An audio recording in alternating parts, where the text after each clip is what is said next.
It has been a long time since I've updated y'all on my Fidelity brokerage account. It's been exactly 643 days. The last update that I posted was back in February of 2023. So it's been a long time. I'm going to get right into how it's performing, but please like this video, subscribe to the channel so I know that you like watching these and I can continue to post these videos for you. So back in February of 2023, my total portfolio value was just under $1,400 at $1,398. My top three stocks were Nvidia, SoFi, and Visa. My worst three stocks were Intel, United Health, and App Harvest.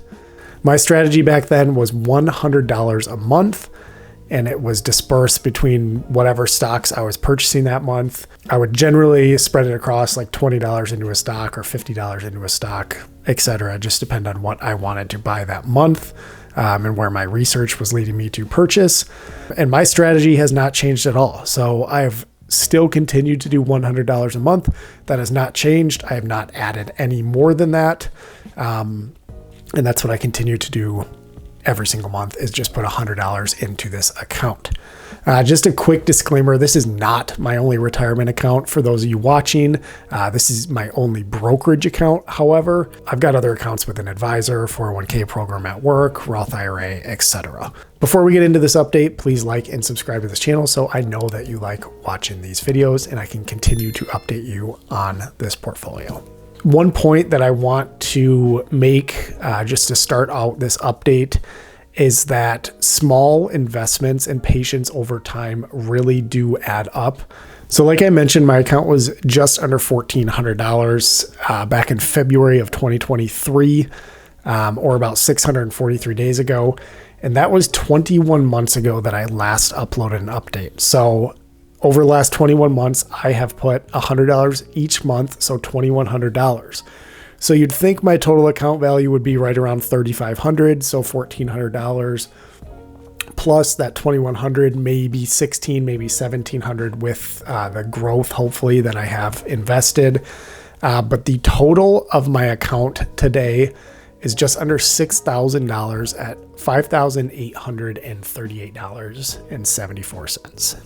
So like I mentioned, small investments over time and investing into quality stocks and stocks you believe in and you do research in over time can really reap benefits. I'm very excited to see how this account continues to grow. It's only really been 2 years since I've had this account open, and it is performing very well. My top three performers are Nvidia. I'm up 200% total. Amazon, I'm up about 89%, and Google, I'm up about 64%. I actually only have one stock that is negative. I've done some trading in this account to try and consolidate. I'll get into that a little bit later. But my three lowest performers are Rivian. I'm down about 31% total.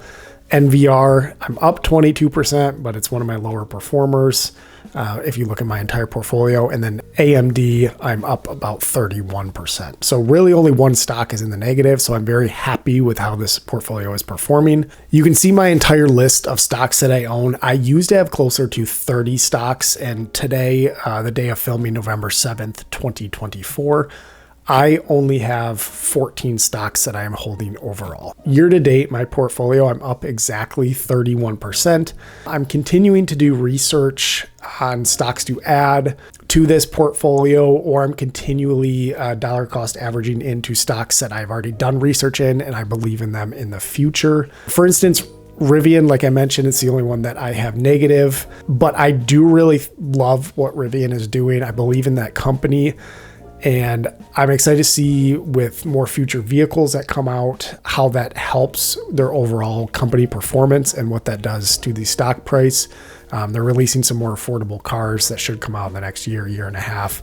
Kind of like what Tesla did, where they started with a higher price tag vehicle. Rivian did the same thing, and then they're going to, once they've got production down, they're going to start producing lower cost vehicles, and hopefully that'll bring new buyers into their market. That'll help the company continue to grow. Not to get too political, but I do think Rivian could benefit or gain more market share with the news that's been surrounding Tesla over the last few weeks, few months or so.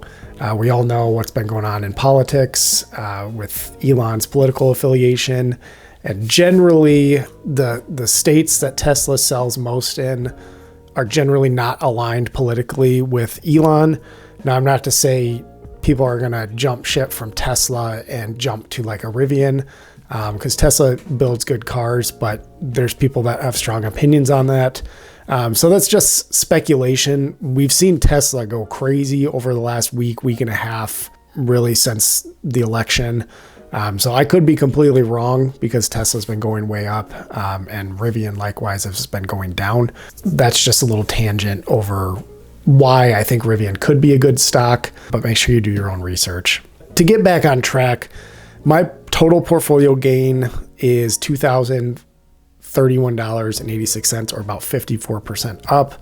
So I'm super excited about the performance of my brokerage account. I really enjoy using Fidelity as well since I made the switch a couple years ago. I've used accounts like Webull. I've used Robinhood. I still do use Robinhood for crypto, but I don't use it for stocks.